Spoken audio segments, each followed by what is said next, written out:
میں نے قرآن مجید کے جس آیت کریمہ کا سہارا لیا ہے اس کا تعلق بھی قرآن مجید میں جہاں روزے کے احکامات ہیں وہاں پر اسی کا ذکر ہے، اور یہ آیت کریمہ ایک سوال کا جواب ہے کہ جناب سرور کونین رسول اللہ صلی اللہ علیہ وسلم سے یہ سوال کیا گیا، آپ سے پوچھا گیا، بعض لوگوں نے سوال کیا کہ اللہ کے متعلق ہمیں بتائیں کہ ہمارا رب کہاں ہے، قریب ہے، دور ہے، ہم پکاریں وہ سنتا ہے نہیں سنتا، اونچا پکاریں آہستہ پکاریں۔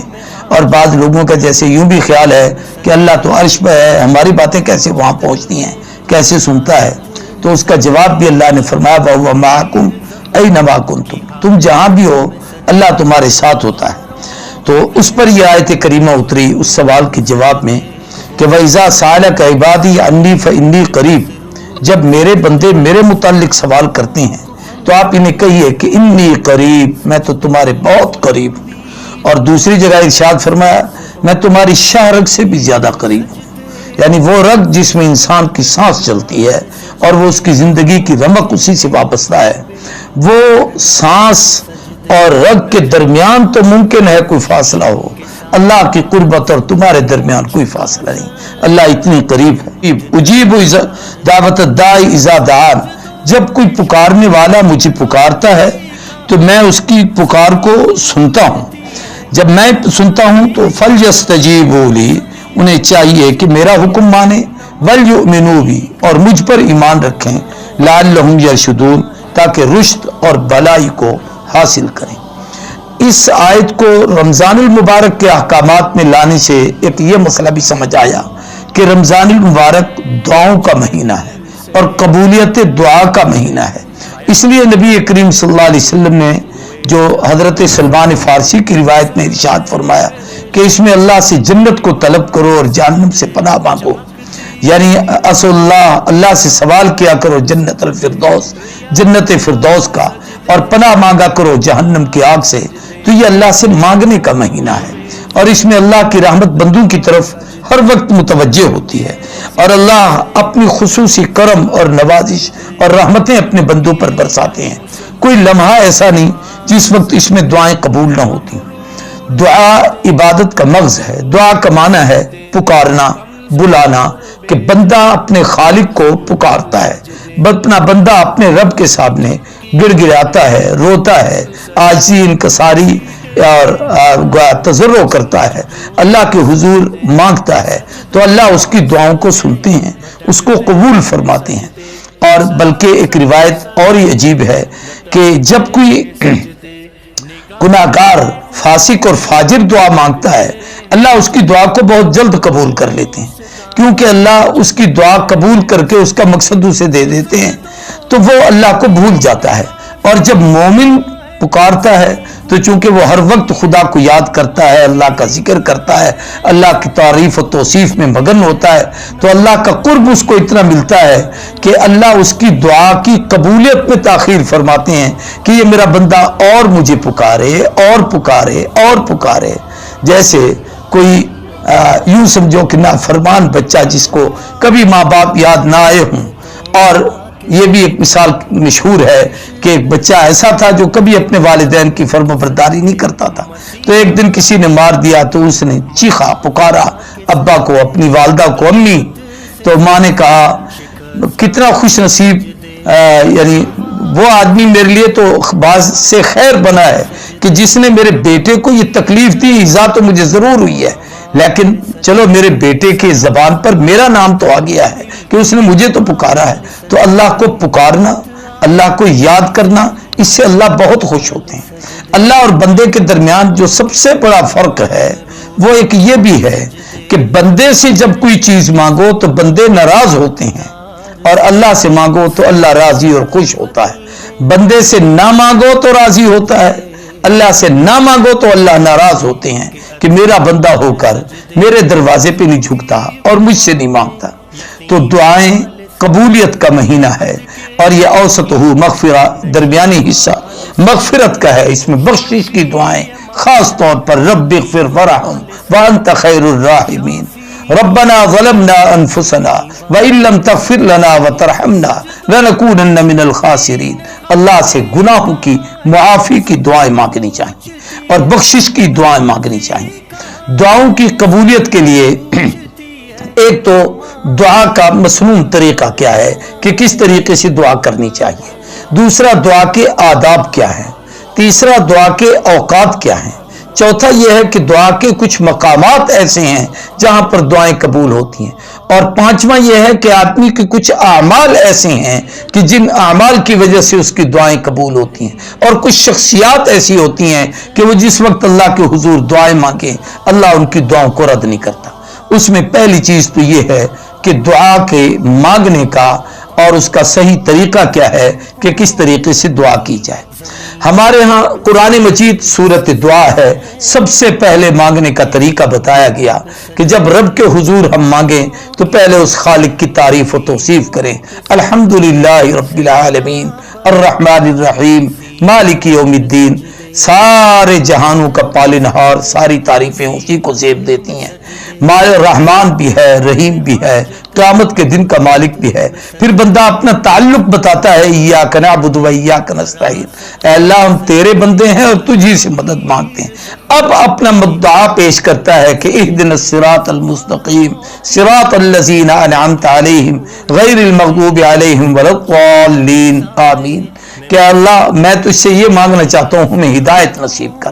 تو دعا میں سب سے پہلے مالک کے سامنے اپنی عاجزی انکساری اور مالک کی تعریف کرو۔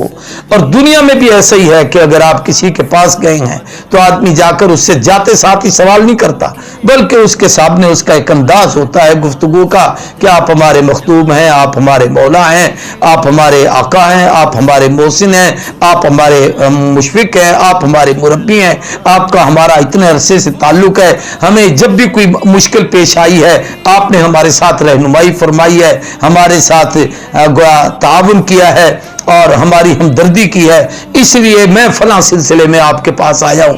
تو یہ جو پہلے الفاظ ہیں یہ اس کی محبت کو اور اس کے قرب کو حاصل کرنے کے، پھر آدمی اپنا مدعا پیش کرتا ہے۔ تو بالکل اسی طریقے سے دعا مانگنے سے پہلے ایک تو حکم یہ ہے کہ سب سے پہلے جب آدمی دعا کرے اسے قبلہ رو اور باوضو ہونا چاہیے۔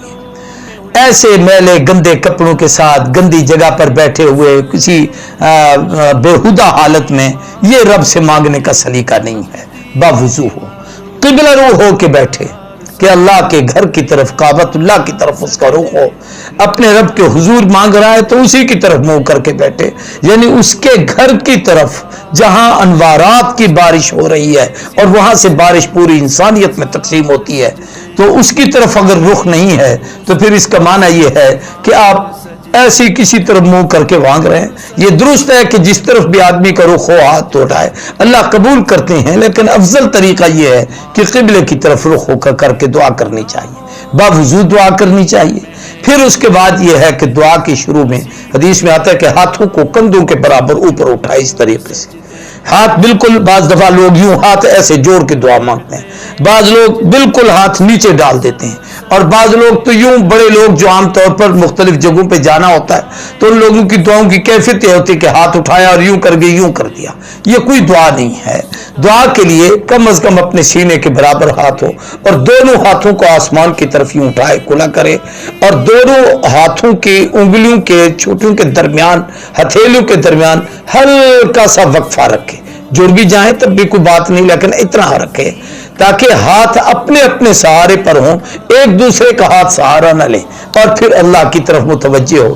اور دعا کی ابتدا اللہ کی حمد سے کرنی چاہیے، الحمدللہ رب العالمین، الحمدللہ الذی ہدانا لہذا وما کنا لنہتدی لولا ان ہدانا اللہ، الحمدللہ الذی شرفنا، اللہ کا نام لے کر اللہ کی تعریف سے شروع کریں، اللہ کے اسماء الحسنی سے نام شروع کریں، یا اللہ، یا رحمان، یا رحیم، یا حی یا قیوم، یا احد یا صمد، یا ذی الجلال والاکرام، اس کے پاکیزہ ناموں سے شروع کریں۔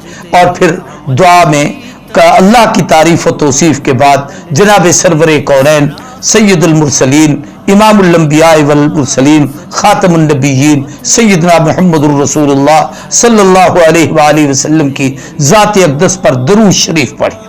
क्योंकि दरूद दुआ को पर होते हैं, जब इब्तिदा और इंतहा में दरूद पढ़ लिया है तो दरूद तो कबूल हो नहीं है, इसके दरमियान में जो दुआ होती है अल्लाह उसे भी कबूल कर लेते हैं। तो फिर आदमी को दरूद शरीफ पढ़े और दरूद पढ़ने के बाद फिर उसके बाद सबसे अफजल दुआएं वो हैं जो कुरान मजीद में हैं।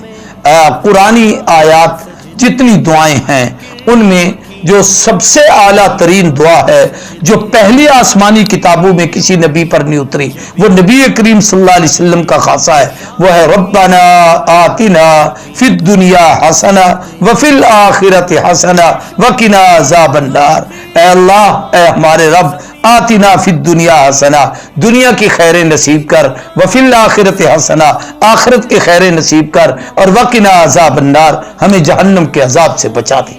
अब ये दुआ इतनी जामे है कि कौन सी खैर है दुनिया की जो इसमें मांगी नहीं गई, और कौन सा शर है दुनिया और आखिरत में जिससे पनाह नहीं मांगी गई। तो अल्लाह के हुजूर ये दुआ मांगना ये बड़ी अजीम दुआ है। और फिर उसके बाद जितनी कुरानी आयात की दुआएं ज़बानी याद हो वो कहे। फिर उसके बाद बेशक अपनी जबान में ऐसे नबी करीम सल्लल्लाहु अलैहि वसल्लम ने अहादीस मुबारका में तो बेपनाह और बहुत सारी दुआएं इरशाद फरमाई, हर मौके की दुआ है। इसलिए मसनून दुआओं का तो एक पूरा खजीना और जखीरा है हदीस की किताबों में। खाने खाने की दुआ है, पानी पीने की दुआ है, खाना खत्म करने की दुआ है, मजलिस में आने की दुआ है, उठ के जाने की दुआ है, बैतुल खला में दाखिल होने की दुआ है, बाहर निकलने की दुआ है, मस्जिद में दाखिल होने की दुआ है, मस्जिद से बाहर निकलने की दुआ है, आंखों सुरमा डालने की दुआ है, जनाब रात को सोने की दुआ है, सुबह को उठने की दुआ है, कपड़े पहनने की दुआ है, लिबास उतारने की दुआ है, यानी कि एक दूसरे से मुलाकात की दुआ है, एक दूसरे से जुदा होने की दुआ है। दुआएं तो कमाल है, अदइया मासूरा। अगर अहादीस की किताबों को हम पढ़ें तो इतनी मिलेंगी कि आप और हम उसको शुमार नहीं कर सकते। कम अज कम छोटा सा एक रिसाला है हजरत मौलाना आशिक इलाही मुहाजिर मदनी का, चहल मसनून दुआएं, 40 दुआएं उसके अंदर ने नकल की हैं। अगर वो बच्चों को याद करा दी जाए, हफ्ते में एक दुआ भी याद करा दी जाए तो साल के अंदर 40 दुआएं बच्चों को याद हो जाएं तो वो कम अज कम खाना खाते, पानी पीते, उठते बैठते, सोते जागते, मस्जिद में दाखिल होते, अंदर जाते, बाहर आते, इन दुआओं का एहतमाम करें। वुजू करते वक्त, वुजू को खत्म करते वक्त, वुजू के दरमियान की दुआ, ये दुआएं पढ़ने से अल्लाह तबारक व तआला का कुर्ब नसीब होता है। और फिर उस दुआ के अंदर आजिज़ी, इनकसारी, इजहार, और उस इजहार की ये कैफियत नहीं हो कि सिर्फ बनावट हो, दिल से, दिल पर वो कैफियत तारी करे अपने आप पर कि मैं अपने रब के सामने हूं और यकीन है कि इसके बगैर कोई नहीं है। और सबसे अच्छी दुआ वो है जो अल्लाह के सामने बयान करो और मखलूक के सामने बयान ही ना करो। फिर देखें अल्लाह उसको कैसे कबूल फरमाते हैं और अपनी मखलूक की तवज्जो उसकी तरफ कैसे कर देते हैं। कोई काम है बंदे से पड़ा है लेकिन आप अल्लाह से मांगें, अल्लाह उसके दिल में डालेंगे। हमारी उसको गुजारिश करना और मिन्नत करने से ज्यादा बेहतर ये नहीं कि हम उसको कहें जो अहकमुल हाकिमीन और रब्बुल अर्शिल अज़ीम है और वो उसके दिल में डाल दे और उसका दिल हमारी तरफ माइल हो जाए। ये कितना बहुत अहम तरीन और आसान तरीन मामला है। और फिर उसके बाद जिस वक्त आदमी ये दुआ मुकम्मल करे तो आखिर में फिर वही अल्लाह की तारीफ भी हो और बेशक सल्लल्लाहु ताला अला खैर खल्क़िही इसको पढ़ते हुए और इसी तरीके से आमीन या अरहमर राहिमीन बिरहमतिका या अरहमर राहिमीन के ये अल्फाज ये कहकर अपने उन हाथों को अपने चेहरे पर फेरे, ये दुआ का एक मसनून तरीका है। अब उसके बाद दूसरी चीज जो मैंने इस वक्त आपसे अर्ज करनी है कि दुआओं की कबूलियत के लिए हमें कुछ आमाल करना बहुत जरूरी है कि उसके बगैर, उन आदाब को बजाय लाए बगैर हमारी दुआएं कबूल नहीं हो सकती। उनमें सबसे पहली चीज अक्ल हलाल है। हलाल खाना, पाक साफ रिज्क इस्तेमाल करना, तय्यब व ताहिर रिज्क इस्तेमाल करना, इसलिए कि हलाल खाएंगे तो दुआ कबूल होगी। हराम खोर आदमी की दुआ कबूल नहीं होती। मशहूर बात है कि हज्जाज इब्न यूसुफ के मुतालिक कि उसको किसी ने कहा कि फला जगह के आलुल्लाह औलिया बड़े नेक साले लोग हैं, वो किसी के लिए बद्दुआ कर दें तो वो उजड़ जाता है। उसने उनको दावत दी और सबको खाना खिलाया और कहा मैंने तुम्हारे पेट में लुक्मा हराम डाल दिया है, अब तुम मेरे खिलाफ बद्दुआ भी करो तो तुम्हारी बद्दुआएं मेरे हक में कबूल नहीं होगी, इसलिए कि रिज़्क़ हलाल तुमसे खत्म हो गया है। तो एक तो ये है कि रिज़्क़ हलाल खाना चाहिए, और इसी तरीके से दुआ में को आजी और इनकसारी के साथ अल्लाह के हुजूर पेश करना चाहिए। अब मैं आपके सामने कुछ ऐसी चीज़ें अर्ज करना चाहता हूँ जिससे हमें ये हो कि दुआ के अंदर खुशू खुजू पैदा हो, रग़बत पैदा हो, इनकसार। एक तो यह है कि खैर के कामों की दुआ करें, ऐसी गंदी दुआ जो कता रहमी की हो या किसी गुनाह पर आमादा करने की हो, इस दुआ से इज्तनाब करें। हदीस में आता है कि मोमिन की हर दुआ कबूल होती है। यह अलहदा बात है कि बाज़ दफ़ा दुआ फिल वक्त कबूल हो जाती है उसी वक्त, बाज़ दफ़ा ताखीर से होती है, बाज़ दफ़ा यहाँ कबूल ना हो तो आखिरत में अल्लाह उसे रख लेते हैं और फिर उसका अजर वहाँ भी मिलता है। और एक रिवायत में यह भी है कि बाज़ दफ़ा यूं भी होता है कि अल्लाह तबारक व तआला उस दुआ को कबूल करते हुए इस अंदाज से कबूल करते हैं कि बाज़ दफ़ा उसको एहसास भी नहीं होता। मैं आम एक मिसाल दिया करता हूँ, एक शख्स ने यहाँ से अगर किसी जगह का सफ़र करना है और उसको वहाँ जाने के लिए यकीनन पैसा की ज़रूरत है, दरकार है, लेकिन मौका वहाँ पर मौजूद नहीं है, तो अब अचानक उसने दुआ मांगी अल्लाह कोई सबब बना दे, तो अचानक एक दोस्त आ जाता है, वो गाड़ी पर है और उसे कहता है यार मैं जा रहा हूँ रहीम यार खान बहावलपुर तक, आप भी मेरे साथ चलें, वहां से होके आते हैं, मैं किसी काम। अब इसने उसको काम भी नहीं बताया। ये कबूलियत दुआ है कि वो साथ चला गया है, ये अपना काम कर रहा है, वो अपना काम कर रहा है, इसके पैसे भी नहीं लगे, उसका काम भी हो गया। ये अल्लाह से मांगना था तो अल्लाह ने उसके लिए सबब बना दिया। एक सबब उसका यह भी है कि अल्लाह तबारक व तआला जो चीज मांगी है वो अता कर दे। एक ये भी होता है कि जो नहीं मांगा और जो मांगा है उससे बेहतर अता फरमा दे। यूं भी बाज दफा दुआ कबूल होती है, या उस जैसी कोई और चीज अता कर दे। जैसे बाज दफा कई मौके पर देखते हैं कि एक चीज मांगी गई है लेकिन दिल में था कि मुझे कपड़े की जरूरत है, मुझे कपड़े मिल जाएं। हम सोच रहे थे इतना सादा सा मिल जाए, किसी ने आकर बहुत अच्छे कपड़े दे दिए जो हमारी सोच से भी माला तरते, तो ये आपकी दुआ उससे भी बेहतर कबूल हो गई। और फिर बाज दफा दुआ यूं भी कबूल होती है कि उस दुआ के बदले अल्लाह किसी मुसीबत को हटाते हैं। मसलन चाहते थे रब से कुछ, लेकिन हुआ यह कि हम कहीं जा रहे थे, अचानक हादसा हुआ, कई लोग जख्मी हो गए, कई लोग वहां परेशान हुए, लेकिन हम बाल बाल बच गए। ये उसने हम पर कर्म किया। वो जो हमारी दुआ अभी तक कबूल नहीं हुई थी, ये उसी का समरा है कि अल्लाह ने एक मुसीबत से हमें निजात अता फरमा दी। और फिर एक रिवायत में यह भी आता है कि क़यामत के दिन अल्लाह तबारक व तआला इन दुआओं का जब सिला अता फरमाएंगे तो आदमी उस वक्त हसरत करेगा, अफसोस करेगा कि काश दुनिया में मेरी कोई दुआ कबूल ना होती, अल्लाह सारी दुआएं महफूज कर लेता और यहाँ आखिरत में मुझे उन दुआओं का सिला मिलता, तो ये कितना बड़ा अच्छा बदल होता। तो इसलिए ये अल्लाह के यहाँ कबूलियत दुआ के मुख्तलिफ। अब मैं इस सिलसिले में कुछ बातें अर्ज करना चाहता हूँ, उसकी तरफ तवज्जो करें। जिन लोगों की अल्लाह दुआएं ज्यादा कबूल करता है, एक तो हदीस में आता है कि मुसीबत ज़दा आदमी जब तकलीफ और मुसीबत में हो उसकी दुआ बहुत ज्यादा कबूल होती है। ऐसे हदीस में आता है सलासतुन ला तुरद्दु दावतुहुम, 3 आदमी ऐसे हैं जिनकी दुआएं कभी रद्द नहीं होती। अस्साइमु हीना युफ्तर, रोजेदार जब इफ्तार करता है उसकी दुआ कभी रद्द नहीं होती। इफ्तार का टाइम कबूलियत दुआ का होता है। इफ्तार से पहले भी दुआ मांग सकते हैं, इफ्तार करके भी दुआ मांग सकते हैं। ये वो कबूलियत की घड़ी हैं जिस वक्त दुआ कबूल होती है।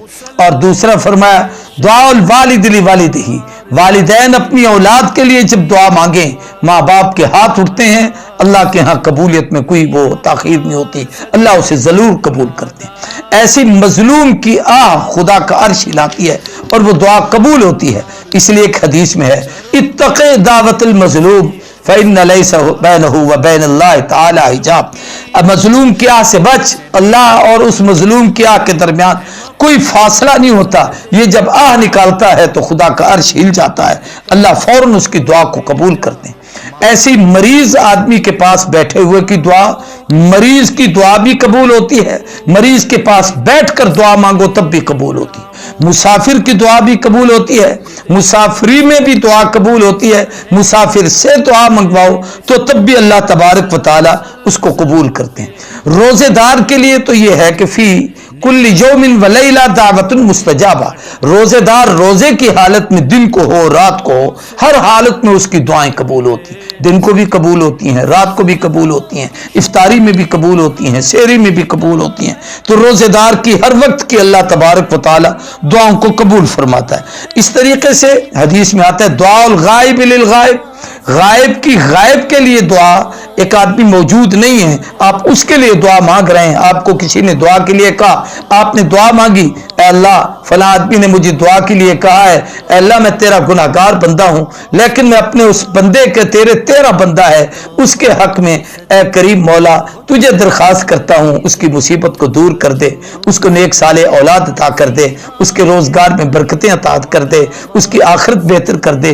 तो आप जो उसके लिए गायबाना दुआ मांगेंगे ये दुआ बहुत जल्द कबूल होती। इस तरीके से अब कुछ मौके, अय्याम, दिन, रातें और जगह ऐसी हैं जहां पर अल्लाह बहुत सारी दुआओं को कबूल फरमाता। उनमें से एक सबसे पहली चीज रमजानुल मुबारक का महीना है।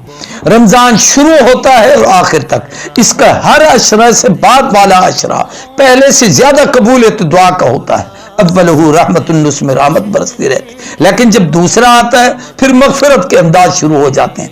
अल्लाह गुनाहों को माफ करना शुरू कर देता है, अपनी रहमत बरसाना शुरू कर देता है। सगीरा गुनाह, कबीरा गुनाह, जाहिर गुनाह, बातिन गुनाह, छोटे गुनाह, बड़े गुनाह, याद गुनाह, भूले हुए गुनाह, बस इनके तज़किरे करो और उससे मांगो।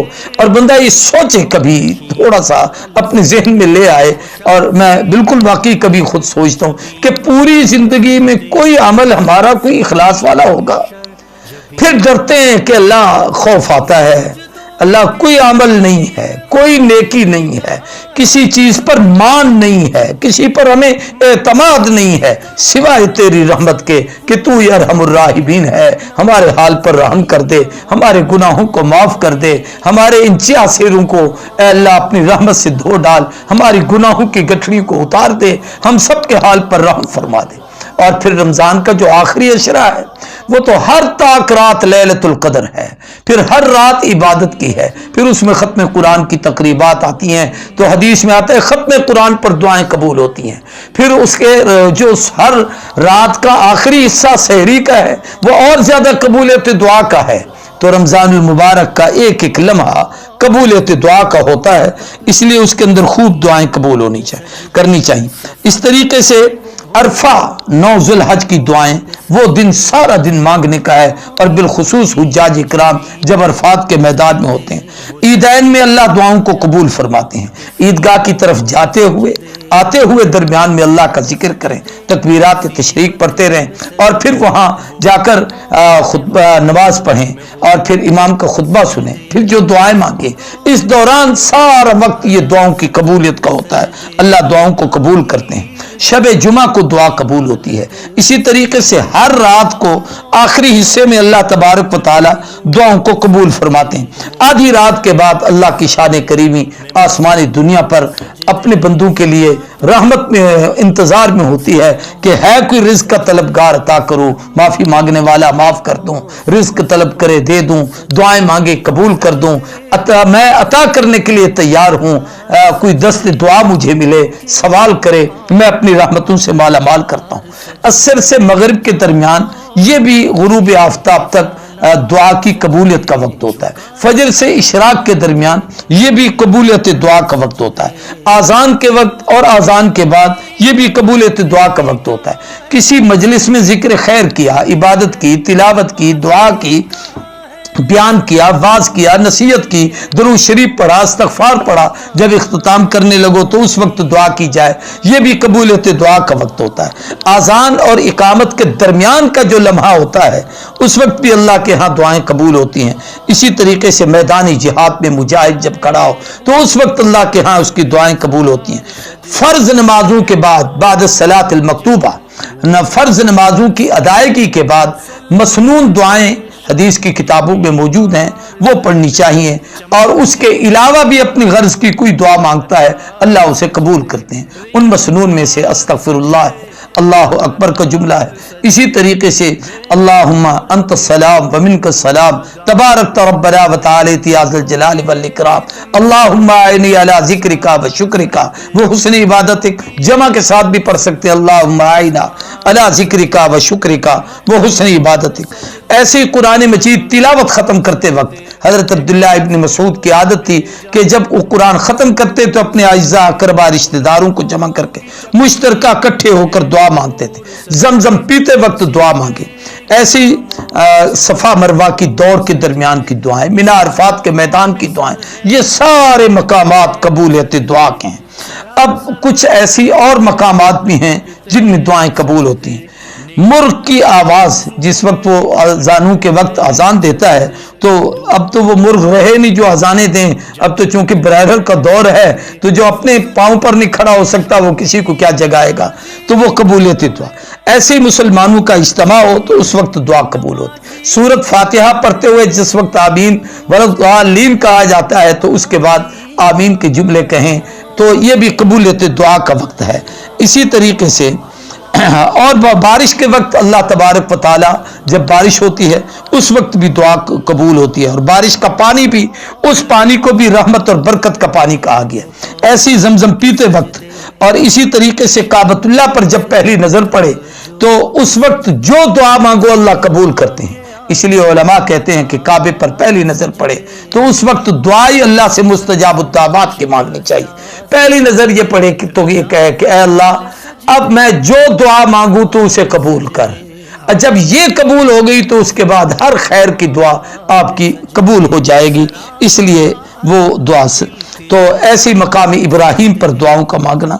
इस तरीके से रमी जमरात पर जब वो आप कंकर मार रहे हैं और ऐसे रसूलुल्लाह सल्लल्लाहु अलैहि वसल्लम के रोज़े अतर पर जाते हुए तो ये कुछ आदमी ऐसे हैं जो इन इबादतों में मसरूफ़ होते हैं, दुआएं कबूल होती हैं। और कुछ मकामात ऐसे हैं जिन मकामात पर दुआएं कबूल होती हैं। तो दुआ एक अहम तरीन इबादत है। इस सिलसिले में कुरानी आयात बहुत सारी हैं। मेरी एक किताब है तजल्लियात रमज़ानुल मुबारक। इस किताब के आखिर में एक उन्वान है जो मैंने सिर्फ बाप का दुआ का उन्वान बांधा है रमज़ानुल मुबारक की मुनासबत से। और उसके अंदर तकरीबन 60 मैंने कुरानी आयतें और दुआएं उसके अंदर नकल की हैं जो मुख्तलिफ नबियों ने मुख्तलिफ मकामात मांगी थी। ये 200 सफ़े से लेकर इसको आप समझ लीजिए कि इसके अंदर 222-24 सफ़े तक ये तकरीबन वो 60 दुआएं हैं। और फिर उसके बाद कुछ नबवी दुआएं इसके अंदर मैंने जमा की हैं। और फिर उसके बाद आखिर में जाकर ये उर्दू के अंदर एक बड़ी जामे दुआ है जिस दुआ को और कुछ नहीं तो कम अज़ कम आम आदमी जिसको अरबी नहीं आती या कुरानी दुआएं नहीं पढ़ता तो वह इस दुआ को देख कर भी पढ़ सकता है। और वो सारी की सारी ये दुआ का मुकम्मल उन्वान इसके अंदर तकरीबन आप इसको यूँ समझिए कि 50 से ज़ायद सफ़ों पर मुश्तमिल 60 सफ़ों पर मुश्तमिल ये मेरा एक उन्वान है बाकायदा। बल्कि 192 सफ़े से लेकर 256 सफ़े तक ये दुआ के मौजू पर पूरा एक गुफ्तगू है मेरी इस किताब तजल्लियात रमज़ान से। तो उसमें से कुछ बातें मैंने आपके सामने अर्ज़ की हैं। ये तो एक गुफ्तगू थी इस जुमा के खुतबे के हवाले से जो बड़ी आम थी जो मैंने अर्ज़ करनी थी। इसके साथ आपके सामने एक बात छोटी सी अर्ज़ करके अभी बात को समेटता हूँ, फिर बाकी गुफ्तगू इंशाअल्लाह कल परसों अर्ज़ करूँगा। वो ये है कि इसी आशरे में ये जो दूसरा आशरा है इस आशरे में चंद अहम तारीख़ी इस्लामी वाक़यात पेश आए। एक तो फ़तह मक्का, दूसरा ये वाक़या पेश आया कि 17 रमज़ान को ग़ज़वा बदर जो इस्लाम की मुहतमम बिशान जंग है, हक़ व बातिल के दरमियान बहुत बड़ा मार्का है जिसमें अल्लाह ने मुसलमानों को फतह अता की। लक़द नसरकुमुल्लाहु बिबद्र व अंतुम अज़िल्ला। और दो छोटे नन्हे मुन्ने बच्चों ने माज़ुल मुअव्वज़ ने अबू जहल जो इस उम्मत का सबसे बड़ा फ़िरौन था उसे तह तह किया, गिराया। सैयदना अब्दुल्लाह इब्न मसूद ने उसकी गर्दन कलम की। तो ये ग़ज़वा बदर का वाक़या मुसलमान निहत्थे थे और उनकी कैफियत ये थी कि उनकी सूरत हाल ये थी कि उनके पास मुख्तसर सा असाता 7-8 तलवारें थी اور اکثر کے ہاتھ میں چھڑیاں تھیں اور یوں سمجھ لیجئے کہ 70 کافروں کو انہوں نے طیب کیا، 70 کو گرفتار کیا اور اللہ نے مسلمانوں کو فتح عظیم عطا کی تو غزوہ بدر ہوا۔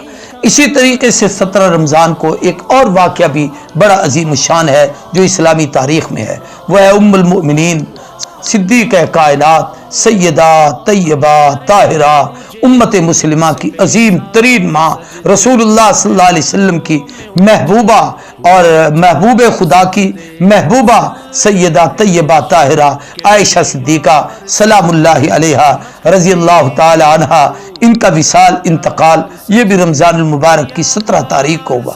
اما عائشہ کی خصوصیات احادیث کی کتابوں میں بہت ساری ہیں۔ یہ واحد خاتون ہے جو کنواری حضور کے حق میں آئی، یہ واحد خاتون ہے جو حضور کی زندگی میں قرآن پاک کی حافظہ تھی، یہ واحد خاتون ہے جس نے پوری امت کے عورتوں میں علم نبوت کو پھیلایا ہے، یہ واحد خاتون ہے جس نے ہر عنوان پر کوئی نہ کوئی حدیث نقل کی ہے۔ 2210 سے زائد احادیث کا ذخیرہ ان سے منقول ہے اور ہر موضوع پر روایات فقہ کی حدیث کی کتابوں میں اس سے سیدہ عائشہ صدیقہ سے ملتی ہیں۔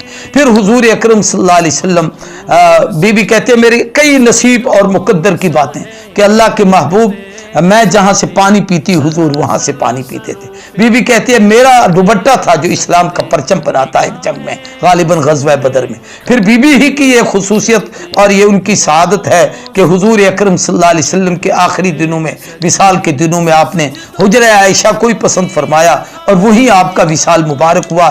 اور اما عائشہ صدیقہ کہتی ہے کہ اللہ کے نبی کا جب آخری وقت تھا تو میرے سینے سے حضور کا سر مبارک لگا ہوا تھا، میں نے گود پھیلائی ہوئی تھی اور اس حالت میں حضور صلی اللہ علیہ وسلم اپنے اللہ کے حضور پہنچے۔ اسی طریقے سے اسی رمضان کے اس عشرے میں حضرت سیدہ رقیہ حضور کی بیٹی کا انتقال ہوا۔